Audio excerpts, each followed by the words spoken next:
নতুন যুদ্ধে আরও ভয়ঙ্কর ইরানকে দেখবে যুক্তরাষ্ট্র, এমনই কড়া বার্তা দিয়েছেন তেহরানের শীর্ষ সামরিক কর্মকর্তা ব্রিগেডিয়ার জেনারেল রাসুল সানাই রাদ। তার দাবি, সাম্প্রতিক যুদ্ধে ইরান যেভাবে প্রতিরোধ গড়ে তুলেছে, ভবিষ্যতে আবার যুদ্ধ শুরু হলে সেই প্রতিরোধ হবে আরও কঠোর, আরও শক্তিশালী এবং আরও আগ্রাসী। অর্থাৎ যুদ্ধ যদি আবারও ফিরে আসে, তাহলে আগের অভিজ্ঞতা কাজে লাগিয়ে সম্পূর্ণ নতুন কৌশলে মাঠে নামার প্রস্তুতি নিচ্ছে তেহরান, এমনই ইঙ্গিত মিলছে তার বক্তব্যে।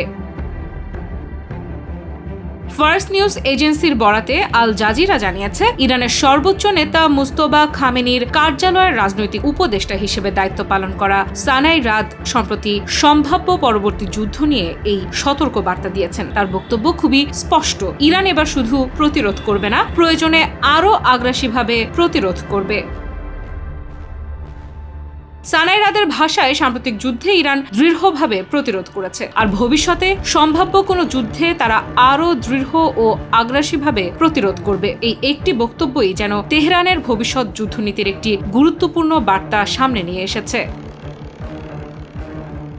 কারণ সাম্প্রতিক সংঘাতের পর ইরান যে অভিজ্ঞতা অর্জন করেছে, সেটি এখন তাদের সবচেয়ে বড় শক্তি হিসেবে সামনে আসছে। কোন ধরনের হামলা আসতে পারে, কোথায় চাপ তৈরি হতে পারে, কিভাবে দ্রুত প্রতিক্রিয়া জানাতে হবে, এসব বিষয়ে যুদ্ধের বাস্তব অভিজ্ঞতা তেহরানের হাতে এখন আগের চেয়ে অনেক বেশি। ফলে ভবিষ্যতে সংঘাত শুরু হলে আগের মতো পরিস্থিতির জন্য অপেক্ষা না করে আরও দ্রুত এবং কঠোর জবাব দেওয়ার প্রস্তুতি ইরানের থাকতে পারে। তবে সানাই রাদের বক্তব্য শুধু সামরিক জবাবের মধ্যেই সীমাবদ্ধ নয়। তিনি ইরানের অভ্যন্তরীণ পরিস্থিতি নিয়েও বড় একটি অভিযোগ তুলেছেন। যুক্তরাষ্ট্রের নাম সরাসরি উল্লেখ না করেই তিনি বলেছেন, ইরানের শত্রুরা অর্থনৈতিক চাপ ব্যবহার করে দেশটির ভেতরে বিভাজন তৈরি করার চেষ্টা করছে।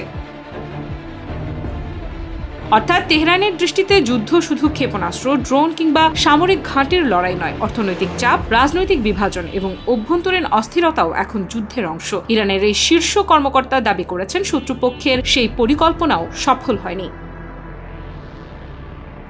এখানেই সামনে আসছে আরও গুরুত্বপূর্ণ একটি প্রশ্ন, যদি আবার যুদ্ধ শুরু হয়, তাহলে ইরান কতটা প্রস্তুত? সাম্প্রতিক সংঘাত তেহরানকে যেমন ক্ষয়ক্ষতির মুখে ফেলেছে, তেমনি সামরিক সক্ষমতা যাচাইয়েরও সুযোগ দিয়েছে। যুদ্ধের প্রতিটি ধাপ থেকে ইরান কি শিখেছে, সেটি এখন ভবিষ্যতের সবচেয়ে বড় বিষয়। কারণ যুদ্ধের অভিজ্ঞতা থেকে পাওয়া শিক্ষা যদি নতুন প্রতিরোধ কৌশলে ব্যবহার করা হয়, তাহলে পরবর্তী সংঘাতের চেহারা আগের চেয়ে অনেকটাই আলাদা হতে পারে।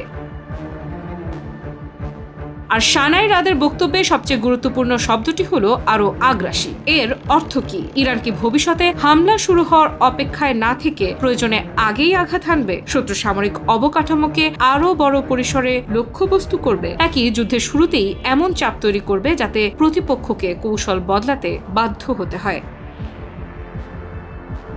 এই মুহূর্তে এর কোনো নির্দিষ্ট উত্তর নেই। তবে তেহরানের এই বক্তব্য অন্তত একটি বিষয় স্পষ্ট করেছে, ইরান ভবিষ্যৎ সংঘাতকে আগের যুদ্ধের পুনরাবৃত্তি হিসেবে দেখতে চাইছে না।